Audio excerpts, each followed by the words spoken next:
અને એક મહત્વના સમાચાર, સરકારી ગ્રાન્ટેડ શાળાઓમાં એકમ કસોટી નાબૂદ કરવાની માંગ કરાઈ છે।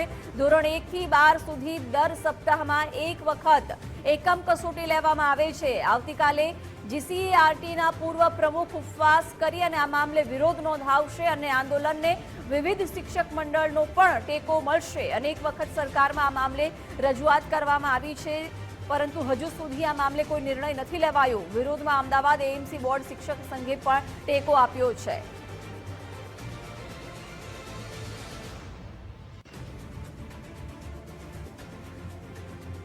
વિગતો સાથે સંવાદદાતા અર્પિત દરજી જોડાયા છે। અર્પિત, હવે સરકારી ગ્રાન્ટેડ શાળાઓમાં એકમ કસોટી નાબૂદ કરવાની માંગ ઉઠી છે, શું વિગતો?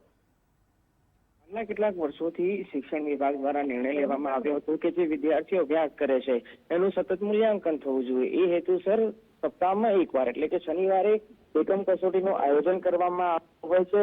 જો કે હવે કેટલાક શિક્ષણવિદો દ્વારા આ અંગે વાંધો ઉઠાવવામાં આવ્યો છે અને જીસીઆરટી કે જે મહત્વની સંસ્થા છે એમના અધિકારી દ્વારા પણ આ મામલે વિરોધ નોંધાવવામાં આવ્યો છે। આ વિરોધમાં હવે અમદાવાદ મહાનગરપાલિકા 47 શાળાઓના શિક્ષક સંઘ છે એમના દ્વારા ટેકો આપવામાં આવ્યો છે અને આ આંદોલન છે અને આ એકમ કસોટી છે એ રદ કરવામાં આવે તેવી માંગ કરવામાં આવી છે।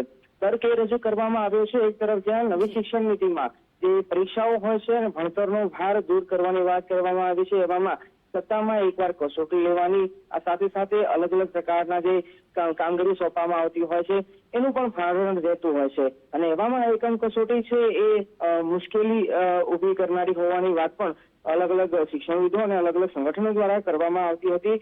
જે બાદ હવે આ એક મહત્વનો જે પગલું લેવામાં આવ્યું છે શિક્ષણવિદો દ્વારા, એમાં અલગ અલગ શૈક્ષણિક સંગઠનો છે એ પોતાનો સૂર પુરાવી અને આંદોલનમાં સહકાર સાથ આપવાની જાહેરાત કરી છે। અર્પિત, આભાર જાણકારી માટે।